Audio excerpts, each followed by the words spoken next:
Hello, everyone. Welcome to the Your Next Move podcast with me, Kimberly B. Cummings. My guest today, y'all, Latesha Byrd, is very special to me. Very, very special. Y'all already know I don't do normal intros. I tell everybody's business. I'm making money with Latesha, which makes her a different type of friend.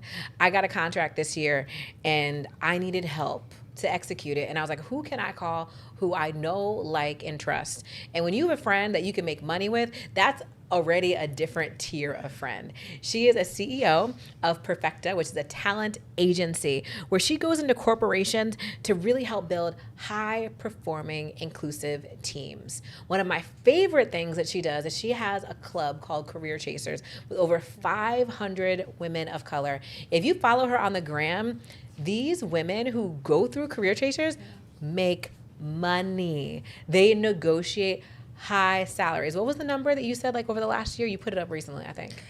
Close to 1.5 million in salary increases. 1.5 million. Mm-hmm. That's it. That's it. Welcome, Latesha. Thank you for coming. Thank you for having me. I'm so honored, Kim. So honored. I appreciate it. So we have a similar mission that we are both here to help women and people of color navigate the world of work and make more money. Why do you think career coaching is so important, especially for women of color?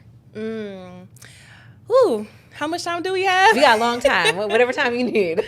Well, one, I think career coaching is so important for women of color is because we have very specific and nuanced experiences in the workplace. If we think about, the totem pole of power and privilege, we are pretty much at the bottom, right? We're dealing with racism, misogyny, sexism, all the isms, right? And then we are also having to manage our responsibilities at home, at work. I think oftentimes as women, we tend to internalize some of those, the biased feedback, some of those isms that we experience. And so I think coaching really provides an outlet for women, one, to feel heard, to feel seen, to feel validated, and to also just kind of get out of their way by having someone that will support them, someone that will believe in them, someone that will provide them with that strategy and that clarity so that they can continue to move forward, given all of the other things that we have against us in the world. So I'm really passionate, as you know, about coaching.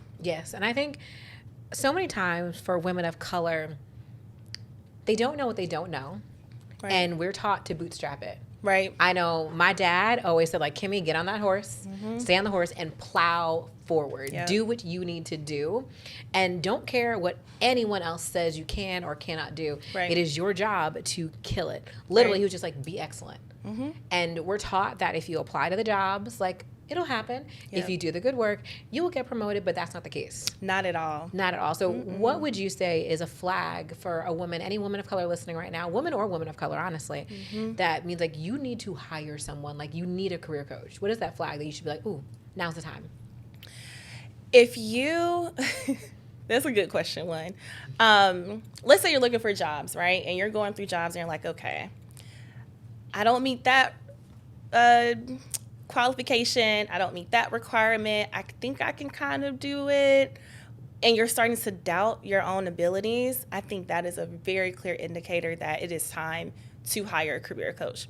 Because I think we help our clients really see how they just show up and add value in the world in a different way. We bring that objective kind of manner. We're able to really help them to elevate themselves in terms of how they think about the way in which they contribute, right? I think, one, if you're like, okay, maybe I work in finance and I have a budget and I'm managing a budget of, $1.5 million. Like, you're doing a lot more than just managing a budget, right? You're having to make strategic recommendations upwards across the organization to implement initiatives that are set through that budget. That budget essentially drives strategy. And so I think with a career coach, like, we're able to help our clients really see, like, you're really, really dope, and, like, don't ever forget that. Oh my gosh. I tell all my clients that they do secret things. Right. All the time. Every single time I have a coaching session, I ask all these questions. I'm like, I know you're doing secret projects. I know you're doing secret work that nobody knows about because you think it's natural. You think it's what's required. But those are the things you need to magnify when you're in a job search process. Yeah. So when you're thinking about making career transitions and making your next move in your clients, what are the biggest roadblocks you see people have when they're looking to make a transition? I think one is the clarity. It's the clarity. So When it comes to coaching, I really have narrowed it down to 3 C's in terms of where I feel we are kind of missing the mark or things that are essentially holding us back. Clarity, confidence, and then control. I know you told me like one thing, but it's like 3. Break it down. So tell us about the 3 C's. Right. So clarity is the first thing, right? Clarity is twofold. So you have an internal kind of clarity piece that you got to get really, really clear on. One, what do I actually want to do? What do I want to contribute, right? What am I good at, right? And leaning in on that, thinking about those transferable experiences and skill sets. We don't think about that often because we're so caught up on like, here's what I'm set to do day to day. Ultimately, there's a reason why someone is looking to make a transition. Yes. Either they realize, okay, I'm really passionate about this one area out of the 20 things that I do, or I recognize that I thought that version of success is what I wanted, but that's not it anymore.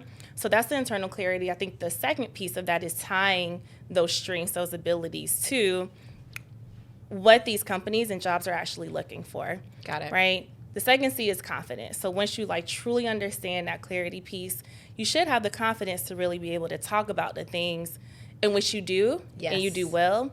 And then that third C is control. So a lot of times we don't feel in control of our careers. As an entrepreneur, sometimes I'm like, do I run my business or does my business run me? I know when I have days, I've told Latesha several times, like, yo, you want to hire me? Right. Like, I'll take a job. Please come and work. But no, I mean, I think that those are like the biggest blockers: clarity, confidence, and then control. Sometimes we don't feel like we are in control of our careers. Where at the end of the day, we really truly are. The companies need us a lot more than we need them. The confidence piece I always like to double down on, because I think when we talk about confidence in the workplace, many times people feel like if you're sharing your skill set, sharing your gift, talking about in interviews, that is bragging. And I tell everybody, it is not bragging. You are simply stating the facts of the dope work that you do. That's right. If you did it, then it's a fact. You're telling the truth. Exactly. And when you want to negotiate more money, a lot of negotiation comes from sharing the facts, sharing your expertise, sharing those things, because best believe our counterparts are doing it all the time, unapologetically. I think as women, we find ourselves sometimes kind of holding it back a little bit. Like, I don't want to say too much. Like, maybe they understand that I did it. Like, it's kind of in the job description. But no, it's not. If you don't tell them, then they don't know. Right. And here's the thing, right? Because I remember hearing so many times, so I don't want to come off as too confident. You know, I want to make sure I'm humble. Like, why does society push us to focus on humility, right? I would rather someone show up overconfident in a conversation or interview than just trying to play humble, because I do too think sometimes that can be an excuse. Yes. Right? Let me hide behind me trying to be humble, but it's also because I don't fully believe in myself, right? Oh my gosh. I feel like we need a moment of silence. Well, no, it's just I really feel strongly about that because I've told so many women, like, you're using that as an excuse to not brag on yourself. Oh my gosh. So, like, transparently today, like, we're recording multiple episodes, and in between I just had therapy, and I'm going through a transition in my life, career, everything. And I was like, I feel like I don't know who I am. Like, I don't know what to say. She's like, do you not know who you are? Or are you too afraid to be the woman you know you're supposed to be? And I was like, and this is where we stop for today. Yep. Okay, thank you. That's enough. Got my money's worth. I didn't ask to be read today. Like, I have other things to do. And I feel like we feel the same way in the workplace. Yep. It's like, you know what you're able to do, but will you step into that and let other people know? Like, it's really, I have to hold back cursing because I feel like I'm getting passionate and I really want to drop some bombs. I'm not going to do it. I'm like, you have to hold back your greatness, because we learn that makes you more tolerable, more palatable for other people in the room. That's true. And that's not what we should be doing. Correct. So I want to switch gears a little bit. You talk a lot about setting boundaries in the workplace. And I feel like the same way you said we don't have control, we feel like in the workplace, everything is happening to us and that we are not an active participant. We just have to react. So when you think about boundaries, can you talk about why it's important and the type of boundaries we should be setting? Yeah, boundaries are important. One, because we can't create more time. Like, we literally have 24 hours in a day. Yep. But what we can control is our energy. I think in order to do that, if you're really good at your job, and as we think about, like, women of color who are overpaid, overworked, overworked, underpaid, yes, indeed, undersupported, yes, and overlooked. Like, when you're really good at your job, they're going to reward you with more work, right? We've all seen that happen. Yes. I've seen hundreds of women, even in my coaching practice, get burnt out because it's like, I'm being penalized for being good at my job. Exactly. It's like, right? Let me just be a little bit more mediocre. Yeah. Just a little bit. Can I please? I'm not getting paid more money. Right. And so that's the thing. So boundaries, one, setting boundaries with yourself, right? Understanding that, you know what? My worth is not solely limited to the work that I do. So I think that's a hard boundary, especially in a society that pushes us to center our careers like in our whole life. Like, we're so much more than the work that we do. Yes. So sometimes we get so caught up on that. So one, setting that boundary to say, you know what? Who am I? Or to think about, who am I outside of the work that I do, outside of the things that I produce. So I think that's a really important boundary because it takes a bit of unlearning and relearning. Setting boundaries with ourselves, I think, first is really important. Yes. Because if we don't set boundaries with ourselves, then how can we set boundaries with others? All right, you telling someone, hey, you know what? If you email me after 7 p.m. or whatever that time is, I'm not going to get back to you until the next morning. That's just, a boundary that I set. However, if you're saying that, you're still responding to emails at 9, 10 at night, then you're trying to set a boundary that doesn't really exist. You're teaching people how to treat you. Exactly. Teaching people how to treat you, because we only have so much time in the world, and we got to hold on to that little ounce of energy and joy that we get every single day. Yeah. Oh my gosh, that's so important. I think the next question I want to ask you about is a very common question, and I'll tell you how I generally answer it. But I feel like I want to hear your perspective, and I want to talk about imposter syndrome. Okay. Yeah. I feel like in so many companies, especially women of color, we can be the onlys. Right. Not only just the only person of color, but sometimes the only woman in the room, especially in some of these industries. And it's really hard. And I think when I think about imposter syndrome, I think in the workplace when you are the only, that is very different than feeling imposter syndrome outside of that. So I know as an entrepreneur, I like feeling imposter syndrome because it shows me that there's something bigger and better to do. Right. I like being in a room where I'm like, I just need to shut up. I'm going to just shut up and just listen to the people because I'm not the smartest person in the room. Yeah. But in the workplace, I feel like when we start to have those only situations, that's sometimes where we start to see microaggressions. We see bias. We feel undermined. We are cut off in conversation. So how do you advise women of color to navigate that situation when they have imposter syndrome in the workplace? That's a hard question. It's a good question. It's a hard one. I know you said you have an answer, so I kind of want to hear it. I think it comes from consistently moving the needle. So in my last corporate job, I was a director of global diversity talent acquisition strategy at a Fortune 100 company. And one of the things when people ask me about coming into diversity, equity, and inclusion work, I always say that you have to be prepared to make people mad.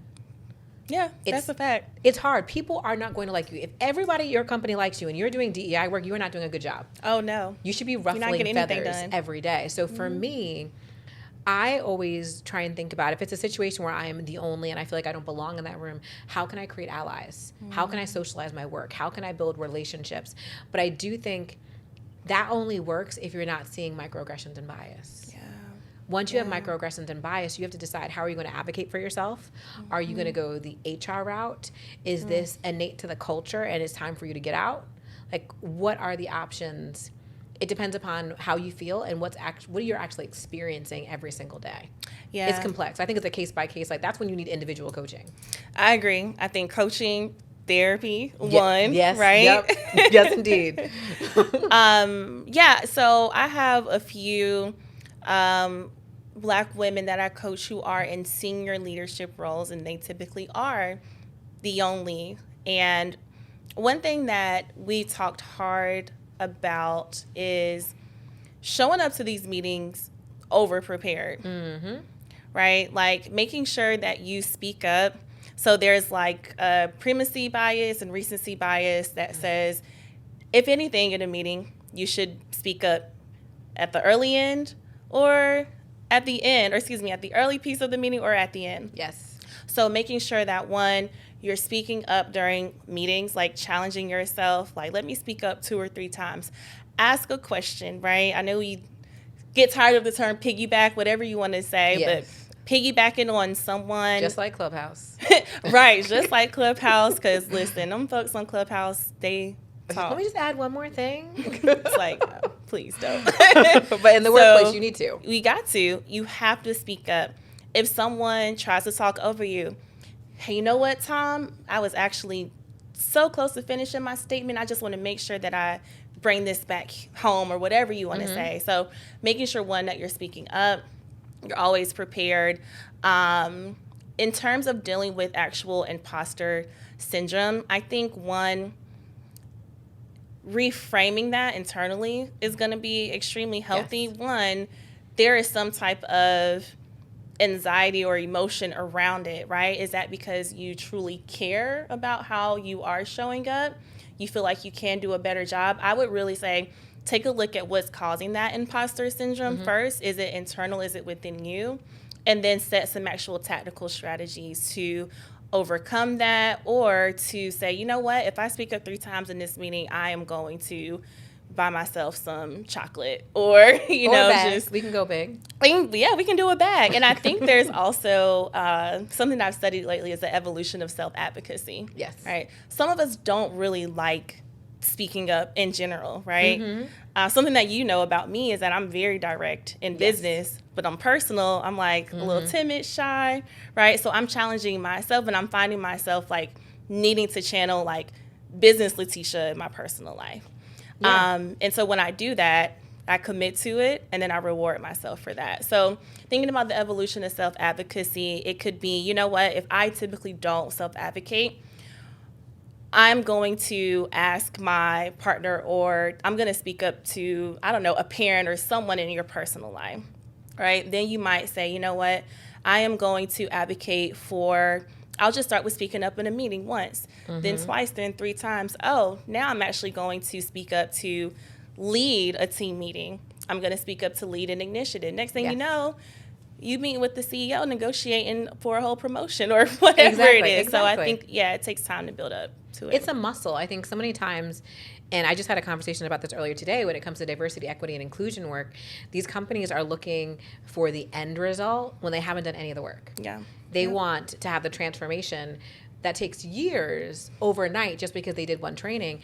And I think as we relate to that to what we were just talking about, so many times you want to hold yourself to the standard that you're going to do the massive change when you've never taken a baby step. That's right. It takes time. You have to kind of test it, test the waters. You don't jump in the deep end. Right. When you come into a pool, if you've never swam, right, you stay yourself on the kiddie end and you put your little life jacket on and you learn how to do it. You have to figure out how to do that in the workplace to exercise that muscle of self-advocation. So one of my final questions for you today. Oh, real quick, can I go back to that too? Yes, please. I think, too, when it comes to these conversations, you're doing that person a favor, right? You are doing them a service. And I think expect for resistance, right? Expect for there to be naysayers. Expect for people to push back. Yes. Think about who your audience is, right? And so one of my coaching clients, she's going to be speaking with her manager on look, help me get to this next level. Yeah. She's going to present her own ideas. Do you agree? Do you not? She's going to start driving those conversations, but already be thinking, what is he going to say back? And what should I say in response to that? And I think, again, that preparedness is really, really key. It is. And one of the things my mentor always shared with me is not all feedback is about you. True. I think in the workplace, sometimes we internalize someone's reaction, and it's not necessarily about you. Not all the time. I think if you know you fundamentally made a mistake, you went about this the wrong way, then it is about you. Yes. It is. And everybody makes mistakes, but the reaction, sometimes these inappropriate reactions that happen, someone underestimating you, sometimes has a lot more to do with that person than it does with you. You have to understand, does that feedback, does that reaction actually land with you, versus it having to do a lot more to do with that person's experience. That's right. That's right. And even with DEI work, I mean, we know, yes, we are met with resistance. We're all met the time. with, well, why and how and all of these things. And it's like, you know what? I'm here for a reason. I'm paid for this consulting project, this 9 to 5. And so let me make sure that I'm showing up and being that person that I want to be. Because what you would hate to do is to not speak up when you Yes. know. You ever had a situation where, like, you speak up, you don't speak up, and you know you should? And you're thinking about it all night. All night, because you know something would have changed. Maybe you wouldn't have gotten that extra project. You could have changed the landscape of something. It's so important. Yeah. So we have to speak up. We have to get out of our own way. 100%. So I want to talk about the world of work. I think this is a conversation that a lot of people are starting to have now. Like, the world of work has changed. Right. COVID-19 has changed everything. It's changed absolutely everything, especially in the workplace. Sometimes we're hybrid. Sometimes we're doing fully remote. Sometimes we're not. What are some things that job seekers, especially women of color, should be on the lookout for if they're looking to make a transition now during the pandemic, or even just in general, how things have changed? I know I have some tips. I'll share them after. But when we think about the changing workplace, what are some flags we need to be aware of? So I think we should, when it comes to looking for work, like, look for people, not jobs. If we're spending our day or hours on Monster, Indeed, let me just apply to 50 jobs a week. I do think that volume is necessary, but I think relationships are really key. Finding folks' emails, reaching out to them on LinkedIn. Again, going back to the confidence and the imposter syndrome, knowing that you being able to work at this company is like a blessing. Like, they should be very lucky to have you. So focusing on that. And I think too, a lot of times we don't like asking for help. Like, let people know that you are looking for an opportunity. Yes. Like, help them help you, essentially. And something that I've heard before is, well, I don't want to bother people, right? I think, let's say that, you hook me up. I'm like, hey, Kim, I'm trying to get a job. You put in a referral for me and I get that job. It's not going to make you feel good, right? It's going to make me feel amazing. Exactly. And so I think that we have to, allow people to help us. So searching for people, searching for communities. A lot of organizations are tapping into communities where they can find, diverse talent, right? And so taking advantage of that is important. Trying to think what else I would say, to that piece, like getting that elevator pitch or like that personal brand story together, being able to really tell that story as to, here's what I've done, here's what I'm doing now, and here's how all of this combined can actually add a ton of value to your organization. Because sometimes we show up in spaces and we're hoping that they really get it. But if we're still trying to convince ourselves of why we're worthy, how are you going to convince someone else that you are? And 100%. Then, of course, coaching. Yeah. So tapping into that.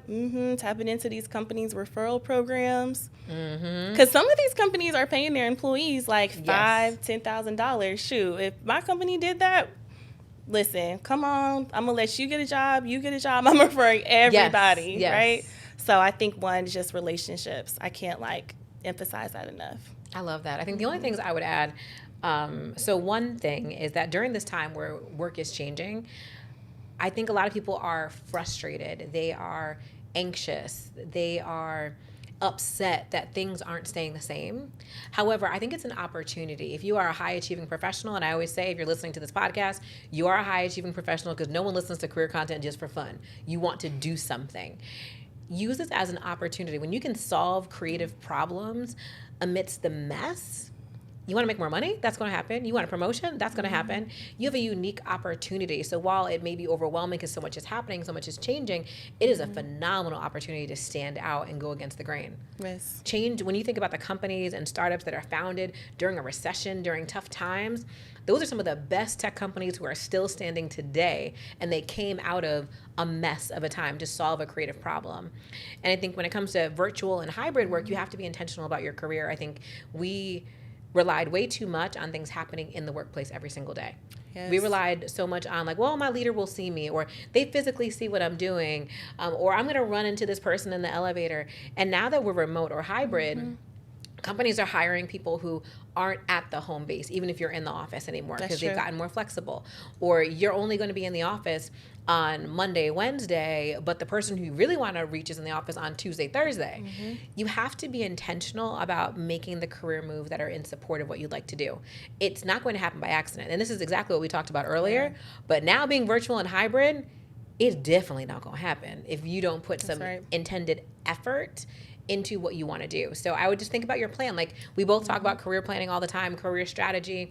You need to really be thinking about your career with much more intentionality so you can take action every single day to get where you want to get. I say, be visible too. Yes. Like you said, doing those unconventional things. So posting regularly on LinkedIn, creating a business profile or business handle or profile or whatever on social media. Some people got like their my work Instagram. Twitter, my personal Twitter, my burner account or whatever. Just being more active online is so, so, so important.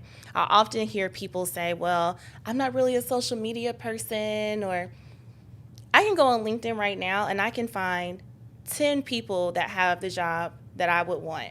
Exactly. I could just start reaching out to them, right? And so I say be visible and be bold and be loud. Oh, I love that. I'm not even going to say anything else. Not even gonna say anything else. So where can the people find you? What are you working on? Let us know. Oh, wow. I am working on all the things. Yes, you are. Literally.